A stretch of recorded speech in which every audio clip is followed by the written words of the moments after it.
This is the Passion according to St. Luke. Then the assembly rose as a body and brought Jesus before Pilate. They began to accuse him, saying, "We found this man perverting our nation, forbidding us to pay taxes to the emperor, and saying that he himself is the Messiah, a king." Then Pilate asked him, "Are you the king of the Jews?" He answered. "You say so." Then Pilate said to the chief priests and the crowds, "I find no basis for an accusation against this man."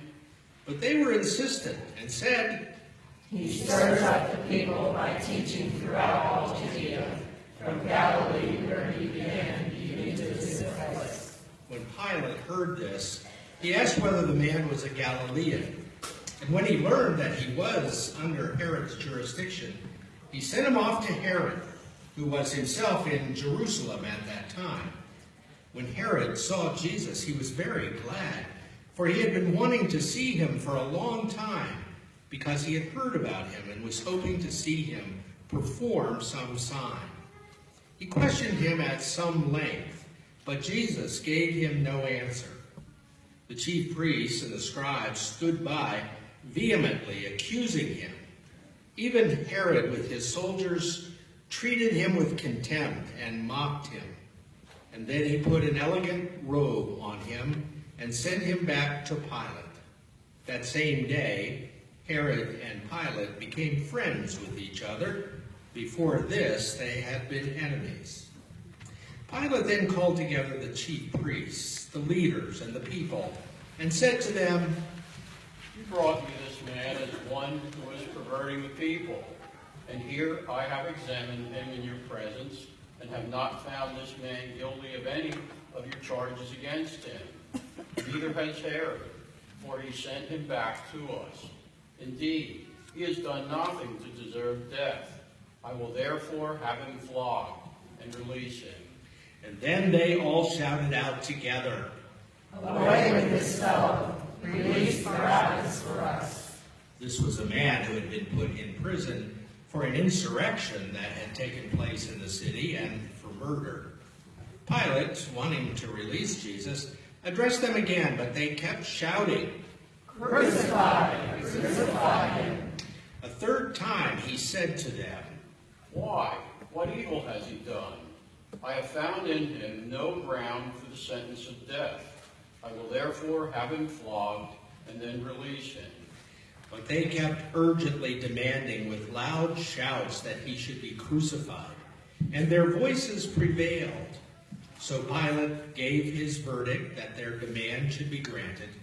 He released the man they asked for, the one who had been put in prison for insurrection and murder, and he handed Jesus over as they wished, and they led him away. As they led him away, they seized a man, Simon of Cyrene, who was coming from the country, and they laid the cross on him and made him carry it behind Jesus. A great number of the people followed him, and among them were women who were beating their breasts and wailing for him. But Jesus turned to them and said, "Daughters of Jerusalem, do not weep for me, but weep for yourselves and for your children.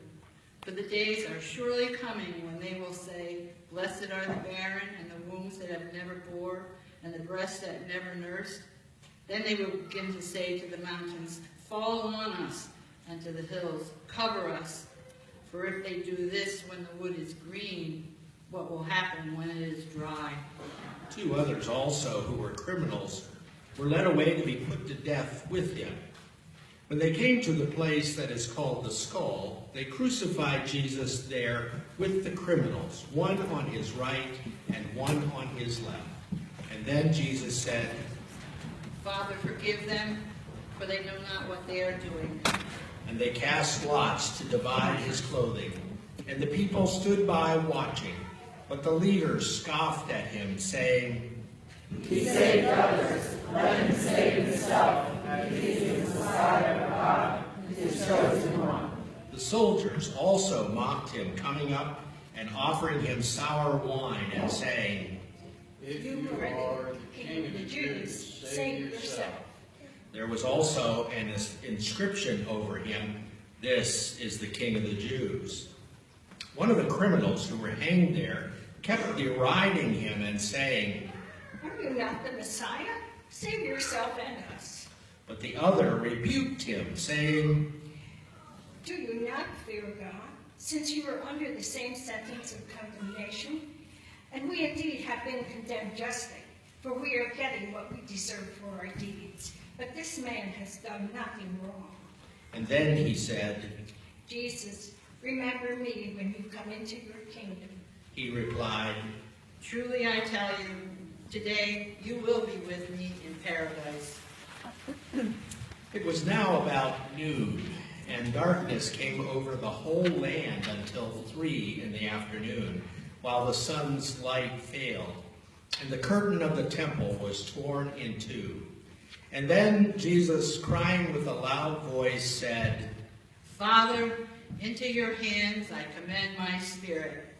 Having said this, he breathed his last. And when the centurion saw what had taken place, he praised God and said, Certainly this man was innocent. And when all the crowds who had gathered there for this spectacle saw what had taken place, they returned home beating their breasts. But all his acquaintances, including the women who had followed him from Galilee, stood at a distance watching these things. Now there was a good and righteous man named Joseph, who, though a member of the council, had not agreed to their plan and action. He came from the Jewish town of Arimathea, and he was waiting expectantly for the kingdom of God. This man went to Pilate and asked for the body of Jesus.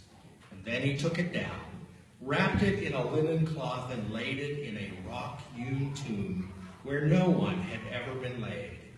It was the day of preparation, and the Sabbath was beginning. The women who had come in with him from Galilee followed, and they saw the tomb and how his body was laid. And then they returned and prepared spices and ointments. On the Sabbath day, they rested according to the commandment. This is the passion of our Lord.